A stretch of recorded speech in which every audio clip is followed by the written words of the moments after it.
Hello, everybody. Welcome back to Trekyards. I am Captain Foley. And I am Commander Cockins, but I do apologise, Stuart. I left my bronze morphing goo in the other room, so I can't form any appendages to help. I can't do any, sword clack clack. I don't know. I can't. I'm sorry. I'm sorry. I'm so disappointed in you. I still haven't got one of those, but it looks really cool. Gotta say. Yeah, we're talking about Gwyn today. We just watched episode 1 of Star Trek Prodigy, Lost and Found, and we're talking about the main female lead of the show, the daughter of the bad guy. What was his name? Diviner. The Diviner. Yeah. But his real name is Bob or Jeffrey. The actor's name is John. My name is Jeffrey. Yeah, go with Diviner. That's scary. So no, I thought the character was pretty good. Very much hidden from the trailers in terms of what the character was going to be. A daughter character could very easily have been the nemesis sidekick character. We've seen that a billion times. Or it could be the rebellious teen, I hate you, dad. Wasn't either. And yet had elements of both. So I thought actually were more three-dimensional than they had any right to write. Definitely with a long arc. Definitely with some nice nuances with the species stuff, which is great. And probably a little bit too easily convinced, but there can't have been enough setup. It was the first episode. So, yeah, pretty. I'm interested to see more. Yeah, you said that with the first episode, but honestly, there was just enough information about her, and yet not enough to. It was a perfect balance for me. But if they explain later on why she left in a heartbeat, I just mean like the twist, the go from bit, just a little bit. But yeah, we'll get that later. So we learn she's the translator. She's important to her father. Her father doesn't want her to know about the Federation or his plans at all. So Which I are think directly on the protostar. We know that. So it's... Which I think that he knows she's very sympathetic, because she was very sympathetic to Dal. She knows him, obviously. They've talked about the stars, and she wants to get out there. Well, yeah, I think he thinks that if she ever knows what the Federation is with the ideals of mutual tolerance, respect, and appreciation, she'll be like, why are you running this place like a shit show, Dad? Well, she stood up to the Kazon and said, "You ever bring anybody this young again?" Because he brought that little girl Katation. So yeah, she's definitely got a heart of gold. I didn't know, but she's the context. That's clever. Yeah. But he's the one. The Diviner wants her to talk to all the new entries into the facility, and even though the other main bad guy, General Grievous, otherwise known as Dreadnought. I should remember that because it's like Dreadnought. But, he also can understand everybody and translate, but the father wants her to be doing it. I don't know why exactly. Like, maybe that'll come into play. Because if she understands languages, and when they go to the Federation, she can know language, because they have, their universal translators don't necessarily work on all languages. Why would they?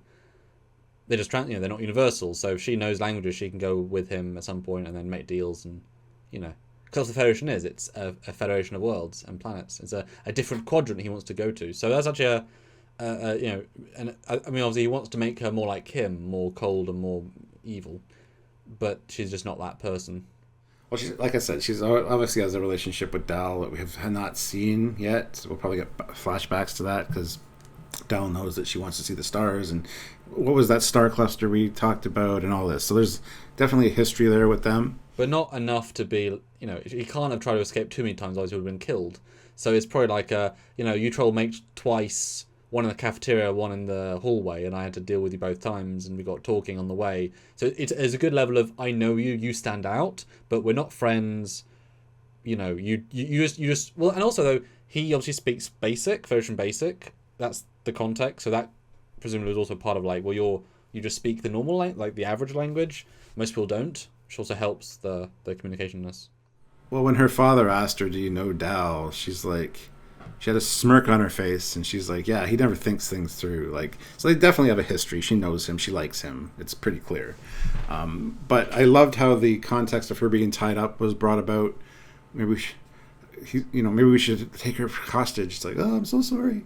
So that was all great. But yeah, like you said, it wasn't really represented anything of her in the trailer, really, and that's why. Because she's actually a really likable character and not really taken against her will, really. Because once she gets into space, she's like, oh, it's awesome. or a prisoner can be a prisoner in body, mind, and spirit, and she was free enough in mind to kind of work around, but now she's actually gone from it. She'll have her second life, and that definitely came across quite well in it. But there's, obviously she has magic. Her head can glow, and she can turn metal liquid on her body into a sword and then transmogrify it through, which is very fun. Yeah. Definitely different. And I believe she's a telepath, if I'm not mistaken. Ish. We know that when she was with her dad, she glowed and he glowed. I think they've got a telepathic connection. But they're the only two of their species left, according to him. So, which was really good, actually. She has a unique look, but to give her more sort of specialness. I mean, to have, if he's right, the only two left of the species, that's a big deal. X, Y, and Z. That could be really fun. So yeah, there's definitely. That's the thing though. You want to show the loss of many years as possible in theory, and so giving us a big arc, while still only hinted in the first episode, is going to be potentially huge. So yeah, and obviously live action, that would suck to have to be transmogrifying. So it's like, yeah, we can't do it. We'll do that. Yeah. So a good medium to do that. Yeah. Yeah, that was a really fun thing about the character, is that whole arm bracelet thing that becomes a weapon, and then when that gets grabbed, it just onto the other hand. That was amazing. And it was almost too far. Like somehow it just sort of bounced out. The way it was just felt like jewelry. Just the art design helped it feel special in a not obnoxious way, or not like a T1000 way, or not like it had a nice identity to itself. And it was still very delicate, and it didn't like fill out into a big sword. It kept the volume of it. So honestly, I got Changeling vibes. Like that's just part of her skin. Yeah. So it's not even really the color of it was very similar. Yeah, which I think would be a really nice. They have molecular parts of their body that they can just reorder. Not technology, not whatever. I mean, the dad needed to be in a life support unit, or like there's a lot there. Yeah, it's interesting. It was honestly a better. I think you'd probably agree. All of the characters had a better introduction than we thought they were going to have. So well done them. Yeah, they were all perfectly balanced for this episode, I think. So, and introduced well. I didn't dislike any of them. So, anyway, on that note, guys, let us know what you thought about this character in the comment section. Obviously, we're going to learn more. This is only one episode, so it'll be fun to go back and look at these like years later and go, those were our first reactions to this character. So put yours down below as well. Subscribe to the channel, like the video, and click the bell notification icon to all. So we do a lot of videos like this, little breakdown videos. Join us for those. We do. And if you want to support what we do need your support, donations, and just likes and views as well. If you can donate directly, then Super Chats are great ways, because that's a direct communication, or join the channel via YouTube or Patreon or PayPal, all great ways. And we'll keep making the content, but it just gets harder if you don't support. So if you can, we want to do more. And we do a lot. We do. Thanks in advance. Yes. So until next time, guys, I'm Captain Foley. And I'm Connor Combs. Bye, guys. See ya.